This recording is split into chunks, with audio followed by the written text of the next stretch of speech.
On this episode of Days of Our Lives, Stefan and Gabi infuriate Lai, Nicole hesitates at her wedding, and Holly confides in Johnny. EJ instructs his brother at Chad's house to wear whatever he is wearing to the wedding. They are not positioned for a formality. They even have a dish known as pigs in a blanket. Though Chad practically drools at the prospect, EJ remarks that a pregnant woman's taste is unaccountable. EJ tells Chad that if bribing a judge to officiate is too much for him, he can still make the right decision this time. Chad is delighted to wed Nicole and him. He loves EJ dearly, even if they had a difficult history. Nicole is getting closer, and Eric is in the square worrying about her wedding. He wishes her well on her impending marriage. Eric declares that he is pleased for her if marrying EJ brings her happiness, despite the nostalgic tension between them. Yes, Nicole adores EJ. Though she is also far from ideal, so is he. Would she still be marrying EJ if she hadn't become pregnant or if the child had been his? Most likely not, she concedes. However, EJ is the mother of the kid, and she will finally give birth to a healthy child. It seems to be a hint that they were intended to be together. Nicole mentions their adoption process and then says she's glad if he's happy. Eric hopes she has luck. She pays it forward. Glancing away, she starts to cry. Holly tells Johnny in the Dimera house why she opposes his dad getting married to her mother. Holly cries, "If that happens, I'll never get to spend time with the man of my dreams." She feels instant regret for expressing that. Johnny reports that he heard Tate mention that she was attracted to an older man. He invites her to introduce himself as her soon-to-be bigger brother.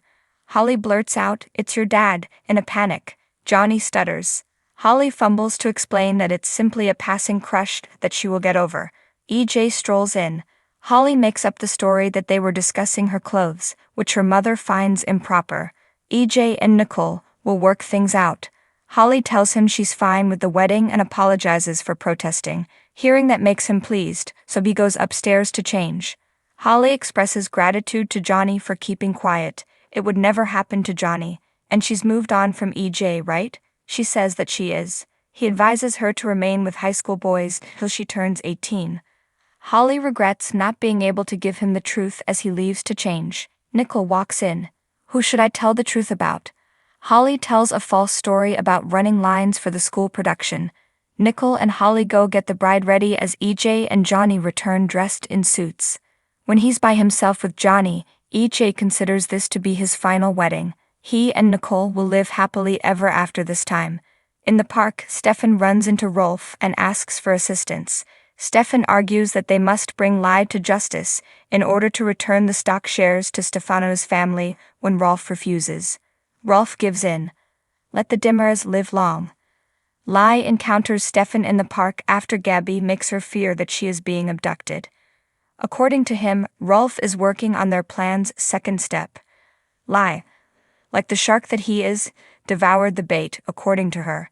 An anxious Lai searches for Wendy at his flat, but discovers she's at her new SPD job. Gabi goes for the door to handle it himself because he made it plain the police couldn't be involved. Rolf moves toward the entrance. He claims that Megan abducted Gabi in order to obtain Stefan's stock shares. Gabi's life is at stake, therefore she needs Lai as an ally while she's on the run. Lai is forced to acknowledge that Rolf helped Megan manipulate Harris into ordering Stefan's death. Lai grabs Rolf after he refuses to tell her where Gabi is. Stefan enters after her and plays a taped version of Lai's confession. After showing them a secret microphone in his jacket, Rolf departs. Lai can either turn in his Dimera shares or travel to Statesville, according to Stefan and Gabi. Eric visits his mother at work to let her know that he had a conversation with Belle. She's alright and Sean is improving in his rehabilitation. Marlena challenges his sincerity. Eric hesitates before telling her about Nicole's nuptials. He wants her to be content, but he doesn't think EJ is the right man for her. She believes that he still feels something for her. He will always be there, but because she is about to give birth to EJ's baby, that ship has sailed. Marlena believes that if the kid had been his, he would have made amends with Nicole. Within a moment he affirms. How can he go over his feelings for Nicole? He asks Marlena. She says his feelings for Nicole will subside if he is genuinely devoted to Sloane. Thanks for watching this video. Please subscribe to our channel, Daily Bulletin News, and stay with us.